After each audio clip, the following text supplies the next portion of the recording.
আজকে সবথেকে উৎকণ্ঠার বিষয় প্রথম পাকিস্তানের জন্য, কারণ পাকিস্তানের মাটিতে এবার তালিবান সেনা যুদ্ধ ঘোষণার পর পাক সীমানা দখল তালিবানের, বিপুল অস্ত্র নিয়ে পাক ভূখণ্ডে প্রবেশ তালিবান সেনার। খুররাম বর্ডারে চলছে ব্যাপক গোলাগুলি, সীমান্তে প্রস্তুত ফিদায় বাহিনী, বিশ্ব সন্ত্রাস পাক জঙ্গি আব্দুল মাক্কি নিকেশ ইত্যাদি সমস্ত খবর আমরা বিস্তারিত পাচ্ছি। আর এই মুহূর্তে এই খবর নিয়ে বিস্তারিত আমরা আলোচনা করব আজকের জিরো আওয়ারে। বিপুল অস্ত্র নিয়ে পাক ভূখণ্ডে প্রবেশ তালিবানের।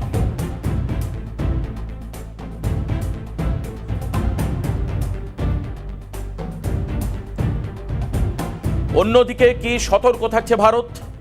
ভারত কি পদক্ষেপ নিচ্ছে এই মুহূর্তে এই পরিস্থিতি? একদিকে বাংলাদেশে উদ্ভূত পরিস্থিতি, অন্যদিকে পাকিস্তান সীমান্ত বরাবর তালিবানের সক্রিয় হয়ে ওঠা, পাকিস্তানের মাটিতে তাদের প্রবেশ, মাটিতে ঢুকে আসা, পাক অধিকৃত অংশ দখল করা ইত্যাদি বিষয়ে আমরা কথা বলবো। চিফ রিপোর্টার সত্যজিৎ মুখোপাধ্যায় আমাদের সঙ্গে রয়েছেন।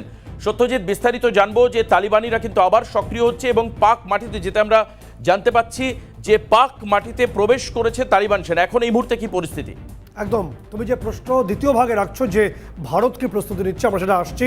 সবার আগে যে গুরুত্বপূর্ণ বিষয় দেবাশিস বলবো যে জাস্ট যে খবর এসে পৌঁছচ্ছে যে ব্যাপকভাবে তালিবান প্রবেশ করে গেছে পাকিস্তান ভূখণ্ডে এবং সীমান্ত পেরিয়ে 65 কিলোমিটার 70 কিলোমিটারের অভ্যন্তরে তালিবান এবং টিটিপি অর্থাৎ তেহরিকি তালিবান পাকিস্তান উভয় গোষ্ঠী প্রবেশ করেছে।